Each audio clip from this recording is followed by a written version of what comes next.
비가 보슬보슬 내리던 어느 날 꽃집을 운영하는 에이지는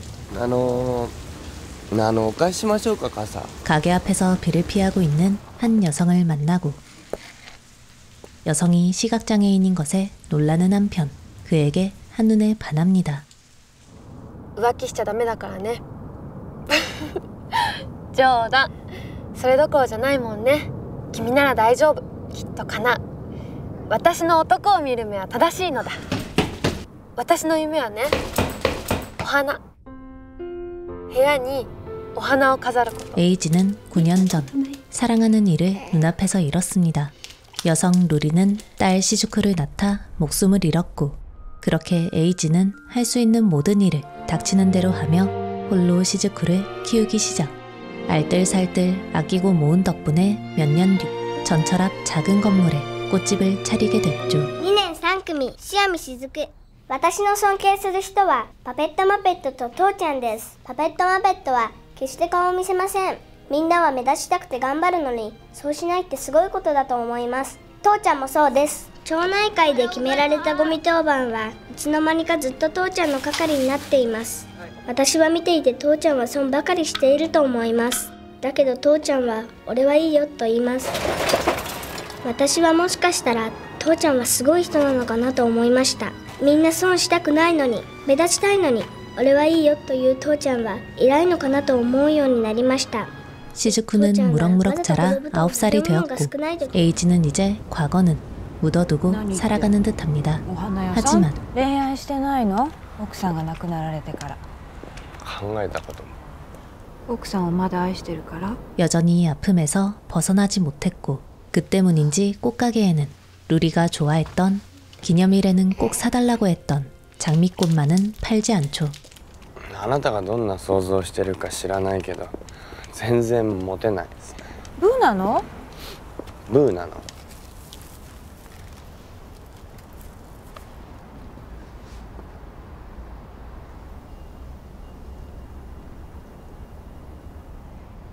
そんなことないじゃない。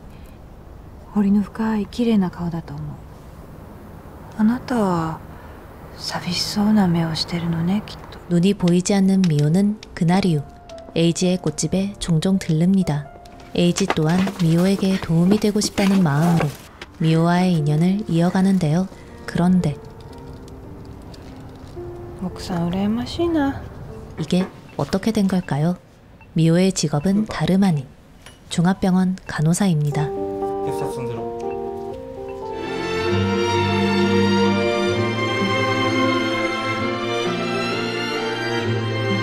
장미 얻는 꽃집은 2008년에 방영된 일본 드라마로 9살 딸아이를 키우며 꽃집을 운영하는 남자 에이지와 앞이 안 보이는 여자 미호와의 사랑을 그린 작품입니다.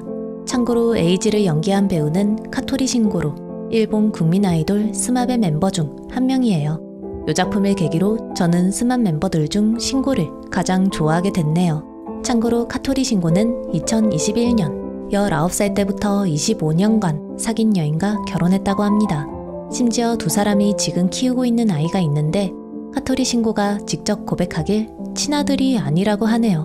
물론 친아들이지만 친아들이라고 했다가 파파라치가 너무 붙는 것을 걱정해 일부러 숨긴다고 생각하시는 분들도 있으신데요. 여튼 장미 없는 꽃집 속 에이지와 상당히 닮아 보여 개인적으로 유니콘으로 보고 있습니다.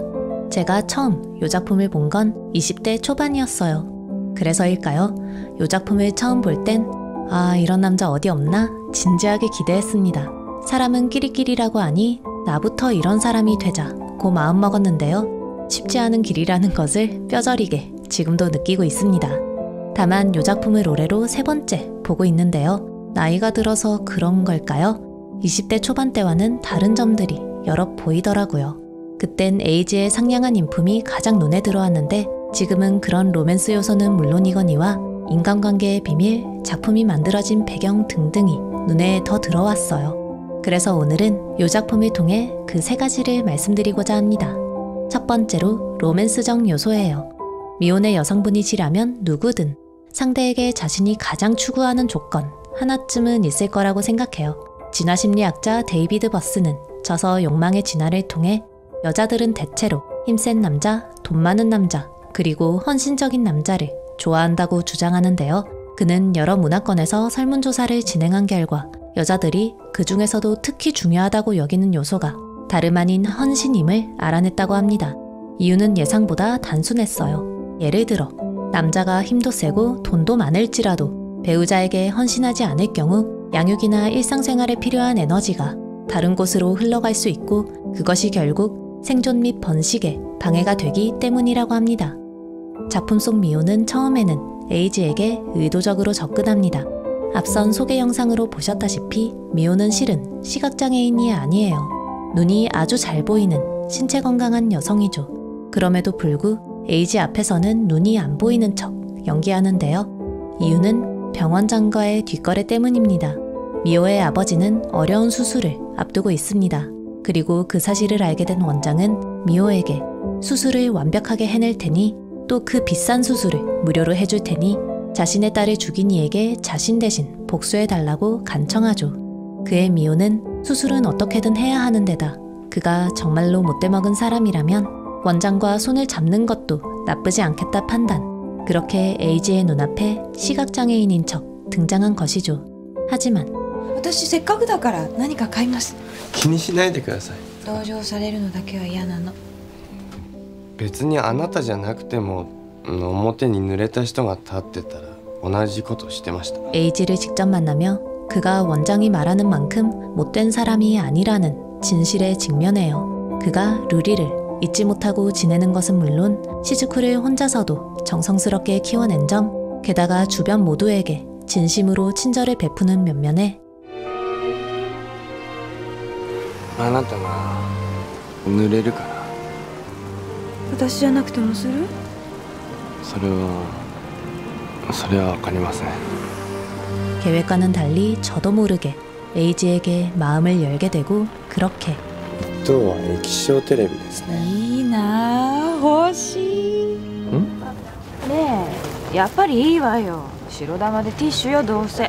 ちょっと待って、一等の液晶テレビってまだ出てないんですよ。あさってまで入れません。今だけ入れてください。やめなさいって言った。力だ。はい、残念。一等おめでとうございます。 유혹하기는커녕 오히려 사랑에 풍덩 빠져버립니다. 작품을 보며 개인적으로 품이 넓은 배우자를 만나야 하는구나 라고 진지하게 생각했던 장면이 있는데요. 바로 大人になると、しっかりしなきゃっていつの間にか我慢とかたくさん覚えちゃうの。多分傷ついたからですよね。しずくは変わらないよ。何したって何言ったって父ちゃんはしずくを傷つけたりしないから。 딸인 시즈쿠가 아빠의 넓은 품 덕분에 자기는 언제나 마음이 넉넉할 수 있다고 말하는 장면 때문이었어요. 그 장면을 보며 그런 생각을 했죠. 맞아, 우리는 실수를 너그럽게 봐주는 사람 앞에서 자기 본연의 모습을 마음 놓고 드러낼 수 있는 것 같아 라고요. 미호 또한 이후 에이지의 넉넉한 성품에 한번 속아볼까? 한번 기대볼까? 기대하며 今からゲームしない？今からゲーム？今から終電までに私を見つけて。渋谷のどこかよ。お願い。今日だけでいいの。わがままだってめんどくさい女だってうんざりしないで。わかりました。 에이지에게 막차가 떠나기 전까지 시부야에서 자신을 찾아보라고 말하는데요. 에이지는 그런 터무니없는, 한편으로는 귀찮은 부탁을 하는 미호에게 짜증 한 번 내지 않고 오히려 사랑하는 사람을 만날 수 있다는 생각에 대단히 기쁜 마음으로 그를 찾아 나섭니다.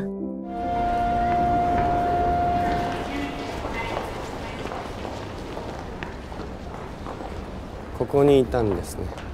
おとぎ話では王子様はお姫様に必ず出会うでしょ。あれなぜかわかる？待ってるからよ。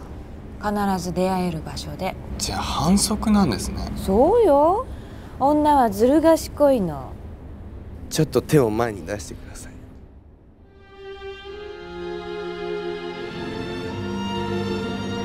俺は残念ながら王子様じゃないけど、あと少しであなたを見つけてたんです。 여기에서 두 번째로 제가 말씀드리고 싶은 부분이 있는데요. 바로 기번은 성공하면 크게 또 오래 성공한다는 점입니다.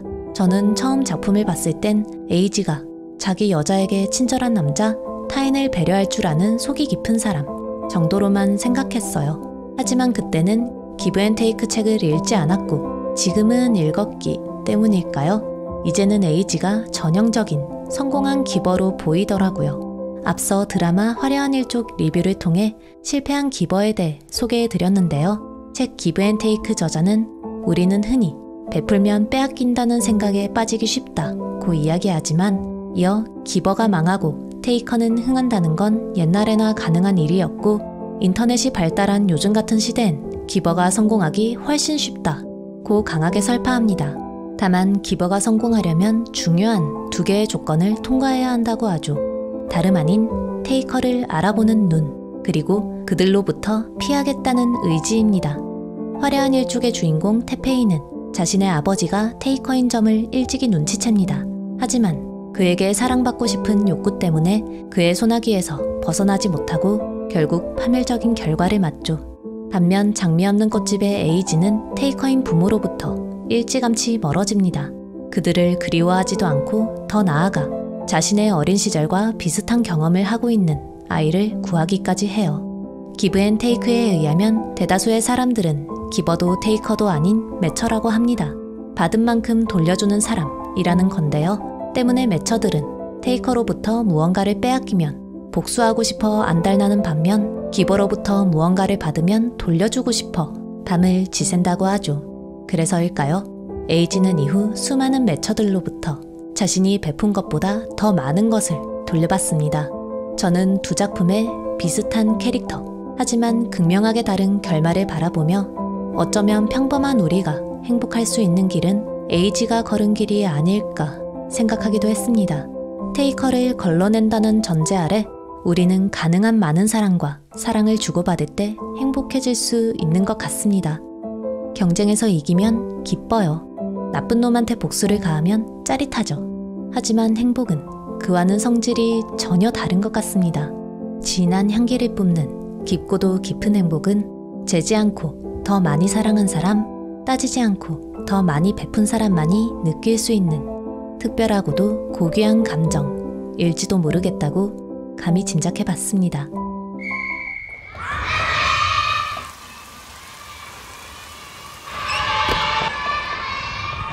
大丈夫？痛いの痛いの。トネケ。大丈夫？痛いの痛いの。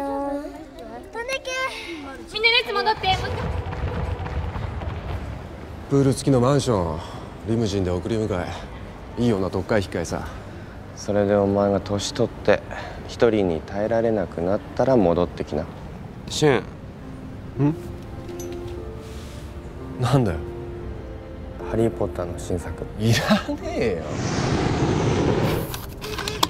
私だってバカじゃないんだよ。これだけ連絡がなければきっと君に捨てられちゃったんだろうなって。だけどね、多分それからが勝負なんだろうなって。私がこの子を産んで普通に暮らしているの。君はきっと私はどうしてるかなって思い出すこともある。その時君が今度はこわごわときっと私たちに会いに来る。もうその時は勝負ありね。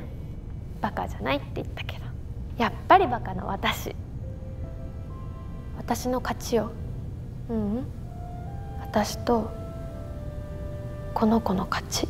여러분, 혹시 작품을 보며 어째 한국이랑 상황이 비슷하다는 생각 들지 않으셨을까요? 제가 이 작품을 처음 봤을 때 로맨스적 요소를 가장 눈여겨봤다고 말씀드렸는데요. 그건 분명 제 나이가 로맨틱한 것에 눈을 뜨는 시기였기 때문이었을 거라고도 예상하지만 한편으로는 그때 우리나라와 일본의 상황이 많이 달랐기 때문에 배경이 그다지 눈에 들어오지 않았던 것 같기도 합니다. 예를 들어 장미 없는 꽃집이 방영된 2008년의 일본은 취업이 지나치게 힘든, 심지어 저출산과 초고령화가 시작되며 사회 전반적으로 미래에 대한 불안이 커진 시기였다고 해요.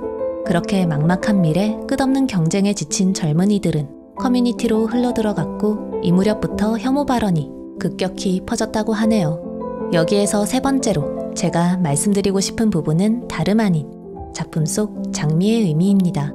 저는 작품을 처음 봤을 땐 장미의 의미가 단순히 사랑 혹은 열정이라고만 생각했어요. 작품의 결말을 지켜보며 꼭 그런 것만은 아니었구나 깨닫긴 했지만 그래도 작가는 아마도 너와 나의 사랑을 강조하기 위해 장미를 내세운 것일 거라 짐작했죠. 하지만 이번에 보니 그게 아니더라고요. 그냥 아닌 정도가 아닌 완전히 아니라는 생각이 들었습니다.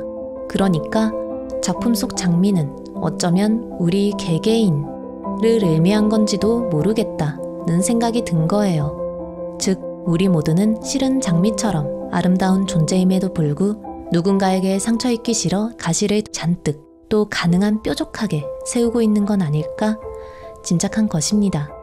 変な同情されると腹が立ちますよ。心の中のねトゲがこう一斉にわっと尖る。バラにもトゲがあるわ。彼はバラの花はお店では売らなかったんです。わからないでもない。シュン、俺たちがトゲの生えたバラだからシュン、自分を売り物にはしない。 에이지는 본인 또한 한때 장미였고 때문에 가시를 덜어낸 뒤에도 장미가 된 모든 사람들을 이해하고 품어줍니다. 勝手に出てったくせ今更迷惑。分かってるって。俺だってお前のお荷物になりたくはねえんだ。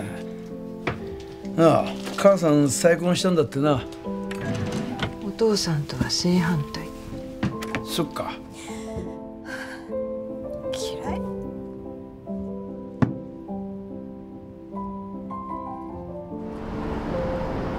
酔っ払ってます。いけない？駐車場に車入れましたから行きましょう。人はみんな誰かのお荷物なの。はい、わかりました。私だって今あなたのお荷物じゃない。そうですよね。